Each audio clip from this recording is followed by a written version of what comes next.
This is a historic moment for the Illinois Supreme Court because it's the first time in history that we have a majority female representation of the Supreme Court. It's huge, it's exciting. My committee and our team that put this event together, we put a lot of thought into what this award should be called. This is a moment in history that we haven't seen before, with 5 female justices on the bench, and we searched for an appropriate award, and we came up with Justice Ruth Bader Ginsburg because she and her path and her legal career mirrors what these justices have also done. During her time with the ACLU working with the Women's Rights Project, Justice Ruth Bader Ginsburg, before she was a justice, before she even became a judge, focused her time on gender equality. The fact that we now have 5 women sitting on the Illinois Supreme Court, it is her work coming to fruition. We decided that this would be the award that would be given in her name and in her honor to these very well-deserving women on the Supreme Court. When I think about Ruth Bader Ginsburg, she was fierce. Justice Ruth Bader Ginsburg was the embodiment of the Women's Bar Association of Illinois' express mission. Ruth Bader Ginsburg has done so much for diversity and our nation and our communities, and really having women have an equal seat at the table. This is such an incredible and historic moment to be part of. It's really exciting when you think about the fact that the Supreme Court is 204 years old and things were the way they were for so long, and then all of a sudden you have this great shift and it seems like change has come. And it's so exciting to not only see that, but to be part of that change. And I'm just thrilled and feel quite privileged to be a part of it. When I became a lawyer back in the 60s, women weren't lawyers, and it was a very unfriendly environment. If I had said I want to be a judge or a justice, people would have thought me really out of touch because it was just impossible. There were no women on the Supreme Court of Illinois. We now live in an era where we have made lots of advances as women and as people of color, but it wasn't that long ago when this was unusual. I am so happy to be part of this first, super majority of women on the Supreme Court.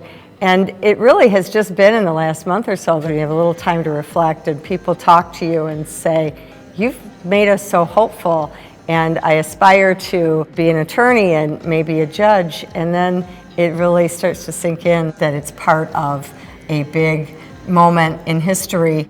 What an extraordinary feeling it is to be a part of this historic court. The first time that women have had the majority, and 5 of us are in the court together, and it is really an exceptional moment in Illinois history, and women should be proud everywhere. I can't help but think about Justice Mary Ann McMorrow. She was the first woman on the court. She was the first woman at every turn. She was an icon. I have to think about her and wonder how she would feel. How would she react to all of this? It's very different to now have this majority of the court, all these women together. This burden of having to carry the whole issue on your shoulders is no longer there for us. Even today, I would ask myself, what would Justice McMorrow do? When you live in the moment and do what you do very well, and you take opportunities, as Martin Luther King said, if you don't take that first step, you'll never see the top of the staircase. I come from a heritage that has come through some really difficult times and different situations, and so quite frankly, I feel that what I get to do pales in comparison to what my ancestors had to go through. And so I welcome the opportunity, and when I think about being the first, I view it as such a blessing. I think Ruth Bader Ginsburg was larger than life. She opened so many doors, and one of my mantras is that if you see a turtle on top of a light pole, you know it didn't get there by itself. So I feel that myself and many other women justices across this country, we stand on her shoulders. So to me, she's an icon, and I feel so honored to be given an award named for my idol. This award means a great deal to me, most specifically given in the name of a person, a woman who has changed the way we look not just at women lawyers, and not just how we look at women judges, but she's changed the law. You know, long before she became this icon, she's one of the greatest civil rights lawyers in our country. She's influenced the law, and of course she's influenced all who come after her. Justice Ginsburg, of course, was a pioneer in the legal area, in the legal field, and was a distinguished justice. When I think of Ruth Bader Ginsburg, I think of, the saying that dynamite comes in small packages. Let's go. Ruth Bader Ginsburg is bigger than life, certainly. And, one of the things about Ruth Bader Ginsburg is that we know her often by her words, both written and spoken. But at her foundation, she's an observer and a listener.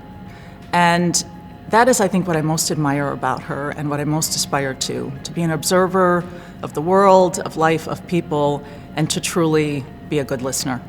Her true essence was as a decent, common, caring person who was going to let nothing stand in her way to fight for what she believed in. But not to see who could shout the loudest or who could just bully their way into people saying, all right, I'm going to acquiesce, but into really changing minds because she would have the discussion. That she was so passionate and she believed what she was doing, that she was willing to continue that even when she knew she wasn't going to win or prevail, but she kept doing it because it was important to do it. Her name and her legacy needs to be front and center for generations of lawyers to come because she really was a trailblazer. And I think it's very important to keep her legacy and her history alive, and this award does that. The robes that the justices wear are really important. And every time any judge puts a robe on, it is significant. And their whole being becomes one of not an advocate anymore, but of a listener. And they should understand that these are not robots in black dresses. We're human beings who have life experiences that we bring to each case, and that we're all committed to justice. The richness is that people come from different backgrounds and experiences. There's a huge amount of Illinois that's pretty rural, and their needs and concerns are maybe not the same. I think that gives a perspective to litigants and people who appear before us, that we reflect the community that we're serving. And I think that people who come before the court, if they see justices who look like them, I think having this diversity goes a long way toward having the public feel that there is a fairness to the court.